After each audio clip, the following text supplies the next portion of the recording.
Pope recognizes miracle needed for Church's first millennial saint. Pope Francis recognized the second miracle needed for the canonization of Italian Blessed Carlo Acutis, who wrote, "The Eucharist is the highway to heaven. When people sit in the sun, they become tan. But when they sit before Eucharistic Jesus, they become saints." Pope Francis formally recognized a miracle attributed to the intercession of Blessed Carlo Acutis, a 15-year-old Italian teenager whose birth in 1991 will make him the first millennial to become a saint. In a meeting May 23 with Cardinal Marcello Semeraro, prefect of the Dicastery for Saints' Causes, the Pope signed decrees advancing the sainthood causes of Blessed Acutis, as well as 1 woman and 6 men. The Vatican announced May 23 that the Pope had signed the decrees and that he would convene a consistory to set a date for the canonization of Acutis and other future saints. Blesseds Giuseppe Alemano, Marie-Léonie Paradis of Quebec, Canada, Elena Guerra, and 8 Franciscan friars and 3 Maronite laymen who were martyred in Damascus, Syria, in 1860. Blessed Acutis was born and baptized in London to Italian parents in 1991, but the family moved back to Milan, Italy, while he was still an infant. After he started high school, he began to curate, create, or design websites, including one for a local parish, for his Jesuit-run high school, and for the Pontifical Academy Cultorum Martyrum, according to the Saints' Dicastery. He also used his computer skills to create an online database of Eucharistic miracles around the world. He volunteered at a church-run soup kitchen, helped the poor in his neighborhood, assisted children struggling with their homework, played saxophone, soccer and video games, and loved making videos with his dogs and cats, according to carloacutis.com, the website dedicated to his cause for canonization. "To always be close to Jesus, that's my life plan," he wrote when he was 7 years old. He was devoted to Our Lady, praying the Rosary every day, and to the Eucharist. "The Eucharist is the highway to heaven," he wrote. "When people sit in the sun, they become tan, but when they sit before Eucharistic Jesus, they become saints." When he was only 15, he was diagnosed with an aggressive form of leukemia and died October 12, 2006.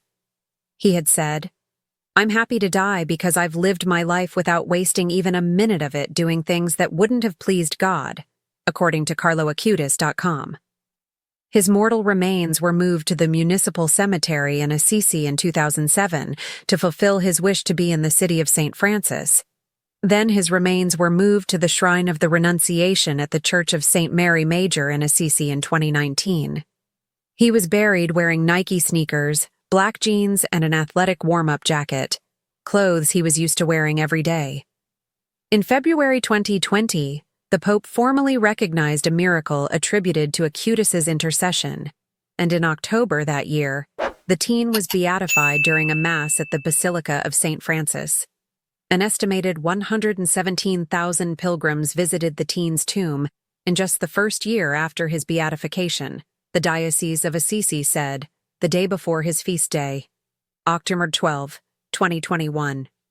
The 2 miracles attributed to the intercession of the teen involved alleged miraculous recoveries for a young boy in Brazil in 2013 and a young woman in Florence in 2022. The miracle Pope Francis recognized May 23 that paves the way for the Blessed's canonization involved a young woman who was born in Costa Rica in 2001 and moved to Florence in 2018 to study. The woman fell from her bicycle at 4 a.m. July 2, 2022, and suffered a serious head injury, according to the Dicastery website. Even after emergency surgery removing part of her skull to reduce severe intracranial pressure, doctors warned her family she could die at any moment. An associate of the young woman's mother began praying to Blessed Acutis the same day, and the mother went to Assisi and prayed at the Blessed's tomb July 8. The same day the young woman began to breathe on her own again. She slowly recovered basic mobility and a CT scan showed the hemorrhage was gone. After a period of rehabilitation therapy and a complete recovery, she and her mother visited his tomb September 2. Pope Francis has urged young people to learn about Blessed Acutis, who did a great deal of good things, despite his short life. Above all, he was impassioned by Jesus. And since he was very good at getting around on the internet, he used it in the service of the gospel, spreading love for prayer, the witness of faith and charity toward others, the Pope told young Italians John E. 29. Prayer, witness, and charity were the hallmarks of Blessed Acutis's life, and should be a key part of the life of every Christian, he said.